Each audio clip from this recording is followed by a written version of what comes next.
Candidates, ये Kailash Chandra magazine का transcription number 2 का डिक्टेशन होगा जो 840 शब्दों का होगा। 100 WPM के स्पीड से बोला जाएगा। 20 सेकंड के बाद ये डिक्टेशन सीधा स्टार्ट होगा। Be ready.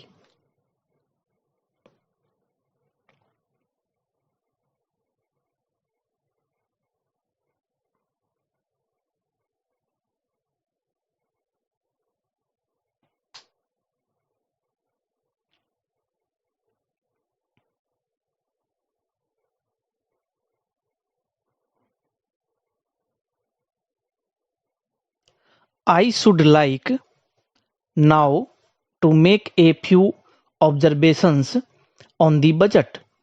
This budget marks a turning point in the history of our country.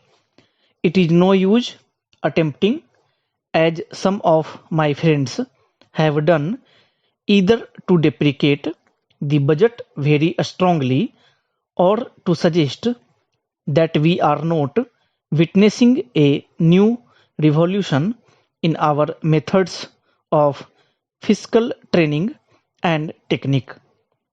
I want it to be quite clearly pointed out to my friends that we are now facing the lean years of Indian finance.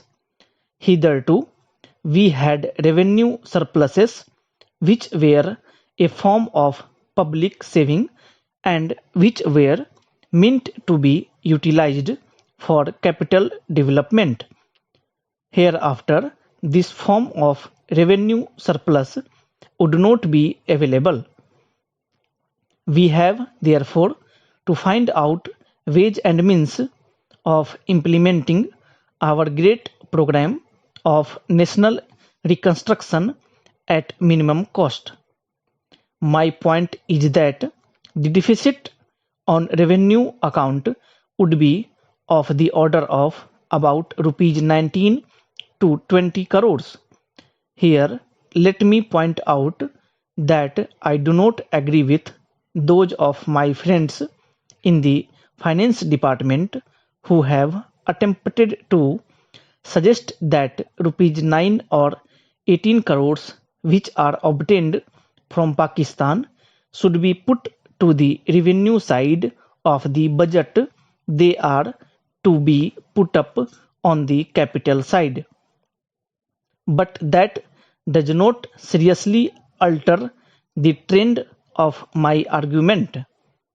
What I am suggesting is that we would have to be prepared for a deficit of a much higher order even on the revenue side. That itself should make us realize that there are very many problems which we have to face and that we have to undertake ways and means of increasing the resources of our country so that it might be possible for us to have a greater amount of surplus or a greater amount of public saving for the purpose of financing capital development. The finance minister, in the course of his speech, Mr. Deputy Minister, pointed out that the deficits during the past 2 years were of the order of rupees 83 crores. I venture humbly to disagree with him because I feel that when we are talking of deficits, we must take into account the overall deficit incurred by the central government and that would be of the order of rupees 200 crores.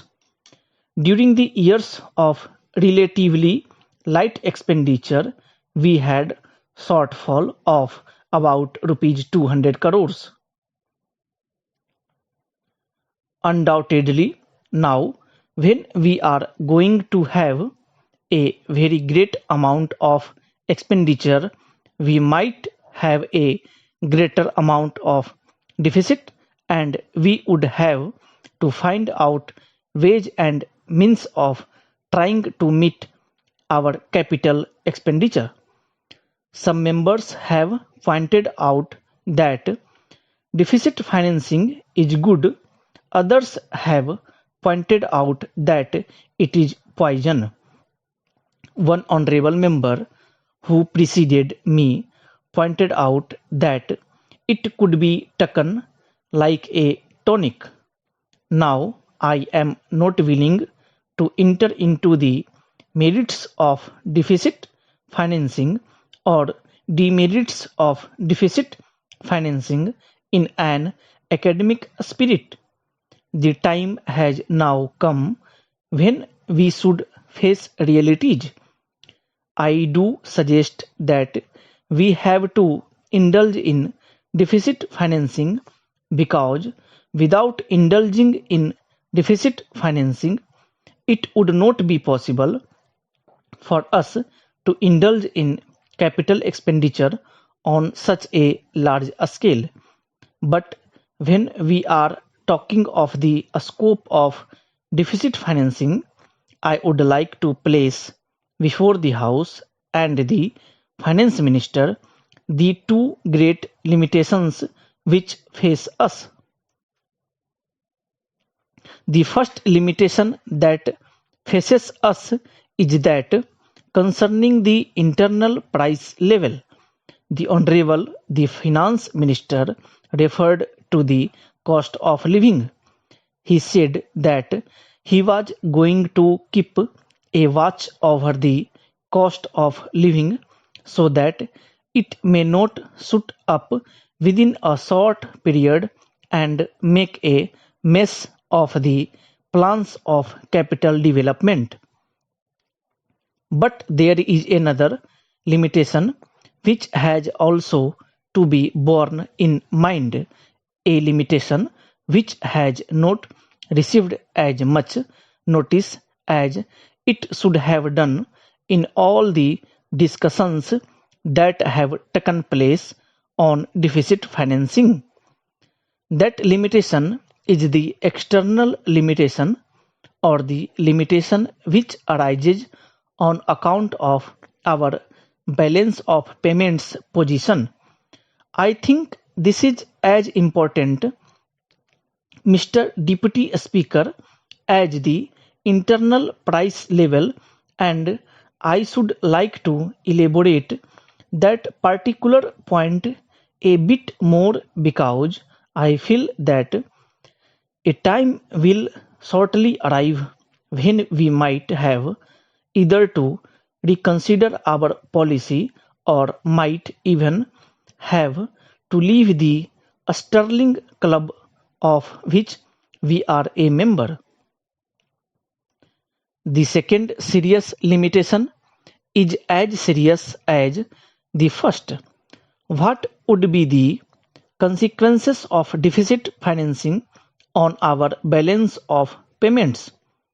The finance minister, in his budget speech, points out that so far as the balance of payments position is concerned, they have now, whether it is by accident or design, a favorable balance, and they have contributed about rupees 63 crores to the dollar pool during the past 6 months. But the moment we indulge in deficit financing, we have to be prepared for worsening of our balance of payments. Stop. Candidates,